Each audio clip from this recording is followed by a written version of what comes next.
तो बच्चों let's read this question. The question is which of the following is a false statement? Option A, the concentration of sugar in a saturated aqueous solution depends on the temperature. Option B, in aqueous solution H3O plus is further hydrated to give species like H5O2 plus, H7O3 plus and H9O4 plus.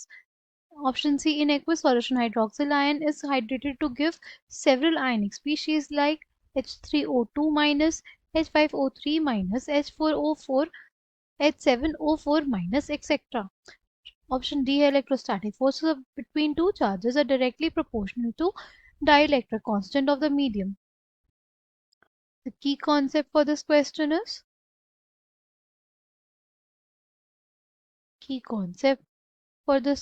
is existence of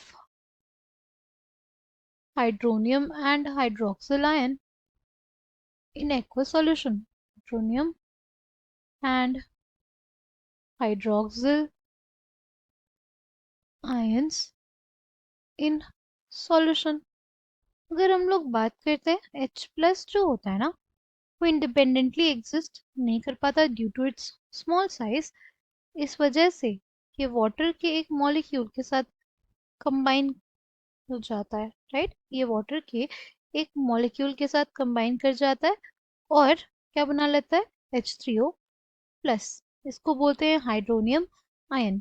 ठीक, further ये hydronium ion किससे bonded रहता है, और जो water molecules होते हैं उससे भी. राइट,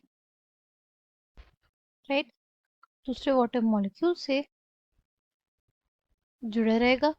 क्या बना लेगा, ये बना लेगा H5O2 प्लस. राइट, अगर सपोज ये एक और वाटर मॉलिक्यूल से जुड़ गया तो ये क्या बना लेगा, ये बना लेगा H7O3 प्लस. राइट, अगर बात करते हैं हाइड्रोक्सिल आयन की, राइट, हाइड्रोक्साइल आयन जो होता है हमारे पास, ये भी फर्दर वाटर मॉलिक्यूल से राइट बॉन्डेड रहता है और क्या बना लेगा, देखो ये बना लेगा यहाँ पे H3O2 माइनस. इस फॉर्म में भी रहता है एक्वस सॉल्यूशन में. राइट, तो बी और सी स्टेटमेंट करेक्ट है. फिर concentration of sugar in a saturated aqueous solution depends upon the temperature. Right, C जो हमारे पास सैचुरेटेड सॉल्यूशन होता है, राइट, सपोज हमने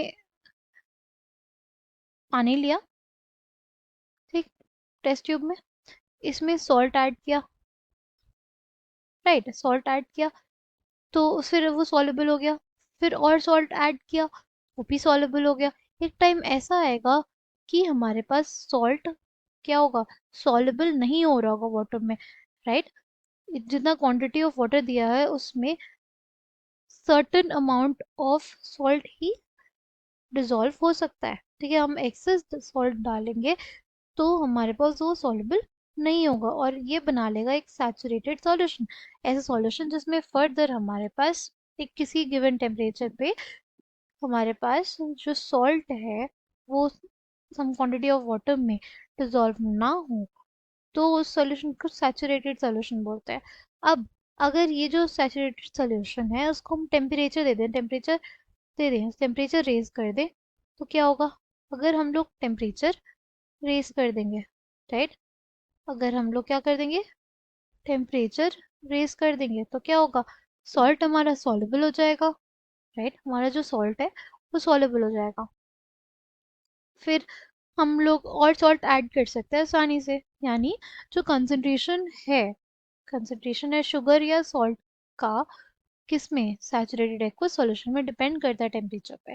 ठीक है, तो ये स्टेटमेंट करेक्ट है, ए बी सी करेक्ट है. डी की बात करते हैं तो electrostatic force of attraction between two charges are directly proportional to dielectric constant of the medium. ये स्टेटमेंट गलत है, वो इन्वर्सली प्रोपोर्शनल होता है डाइलेक्ट्रिक कांस्टेंट ऑफ मीडियम के. तो हमसे पूछा था फॉल्स स्टेटमेंट कौन सा है, फॉल्स स्टेटमेंट हमारे पास है कौन सा, डी वाला. कौन सा है हमारे पास फॉल्स स्टेटमेंट, जो हमारे पास स्टेटमेंट ऑप्शन डी है वो हमारा first statement. Option D will be the correct answer for this question. I hope you understood it well. Thank you and all the best.